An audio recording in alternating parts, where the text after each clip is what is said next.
ज्या वेळेला महाराष्ट्र सोडून आल्यानंतर सुद्धा गणपती बाप्पाची क्रेज दिसते, त्यावेळेला त्याच्यापेक्षा मोठं सुख काय असू शकत नाही.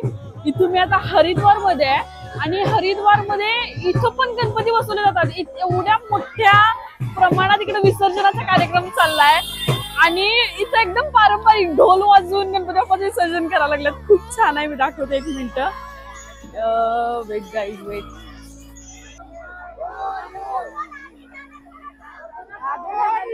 गणपती बाप्पा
ज्यावेळेला खूप जास्ती थकायला होतंय ना त्यावेळेला मोबाईल न घेता झोपून जाणंच शहाणपणाचं लक्षण असते आणि तसंच माझ्यासोबत झालं.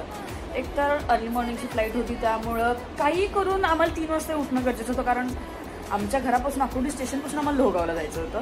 तो मेन पॉईंट होता. त्यामुळे काल सकाळची फ्लाईट कॅच करणं, त्यानंतर मग आमच्या बऱ्याचशा गोष्टी होत्या. त्यानंतर दिल्लीला पोहोचणं, दिल्लीत त्या पोहोचल्यानंतर कॅब शोधणं, कॅबवाल्याचा नंबर घेण्यापासून सगळ्या गोष्टी चालू होत्या. तिथनं पुन्हा पोहोचल्यानंतर काल दिवसभराची जर्नी करून हरिद्वारमध्ये पोहोचलो. हरिद्वारचं तर शूट बरंच केलेलं आहे, तेही दाखवेलच. आणि कालचा दिवस इतका एक्झॉस्टेड होता की मला असं म्हणजे हे जमलंच नाही की बाबा रात्रीचं काहीतरी शूट करावं. आणि जेवणाचं म्हणाल तर काल दोन्ही टाईमला मी हॉटेलमध्ये जेवलो खरं, पण ते टूर्स अँड ट्रॅव्हल्सवाल्यांकडनंच होतं त्यामुळे ते त्याचं पण काही मी शूट केलं नाही. दुपारचं एक केलं आहे आणि त्यानंतर आता मस्तपैकी रेडी झालेलो आहोत आणि आता जाणार आहे बरकोटला. आज तर मस्त मज्जा करणार. आज सगळी कारमधली मज्जा दाखवेल, ठीक आहे. कारण काल पूर्ण दिवसभर एक्झॉस्टेड होतं त्यामुळे काहीच दाखवलं नाही आहे काल. आजचं जे काय असेल ते मस्त एन्जॉय करणार आणि ही ट्रिप खरंच खूप छान होईल. कारण नशीब बघा माझं इतकं चांगलं आहे की आम्ही ज्यावेळेला निघतोय त्यावेळेला पुन्हा केदारनाथचे द्वार उघडलेत. कारण आता सध्या असं झालेलं की इकडे आपदा आलेली, त्यामुळे 5-6 दिवस दार बंद होते.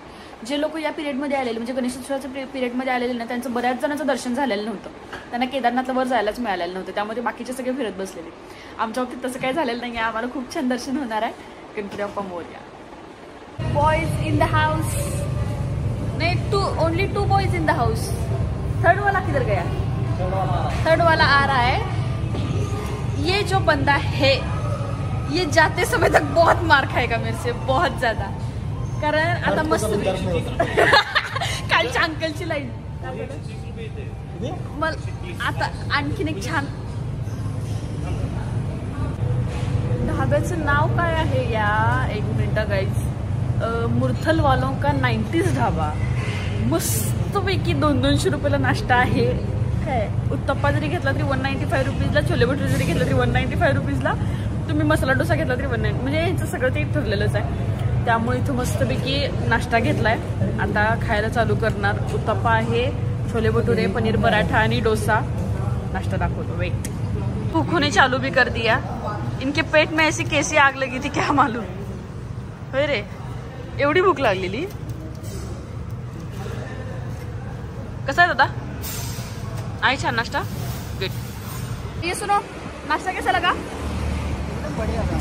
आज छान होता ना. मक्खन मार्केट एकदम मस्त पैकी गाईच्या मक्खनचं बनलेलं होतं नाश्ता. ढाबा 90s असं काहीतरी नाव आहे. मी व्हिडिओ केला ऍक्च्युली. मुरथल हे काहीतरी आहे इकडं कदाचित. हे काय आहे नेमकं काहीच कळत नाहीये. आणि पोरं आता मस्तपैकी खाऊन सुस्तावल्यात. खूप छान रोड आहे हा. एक गोष्ट तरी चांगली की हा रोड खूप छान आहे. गाडी पण खूप छान मिळाल्या. आणि आता पोट भरलेलं आहे. आता पोरांची मज्जा मस्ती बघायची नसती. कसा भागात टॉप. बाय.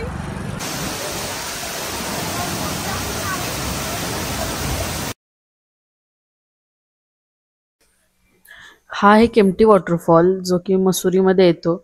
इथनं खूप छान नजारा आहे आणि जवळच धबधब्याच्या बऱ्याच ठिकाणी गोष्टी वगैरे मिळतात. इथं तुम्हाला जर स्विमिंग करायची असेल, जाऊन तर पाण्यात उतरायचं असेल तर तिथे कपड्यांची वगैरे पण सोय 50 रुपये 100 रुपयाच्या नॉमिनल प्राइसमध्ये मिळतात.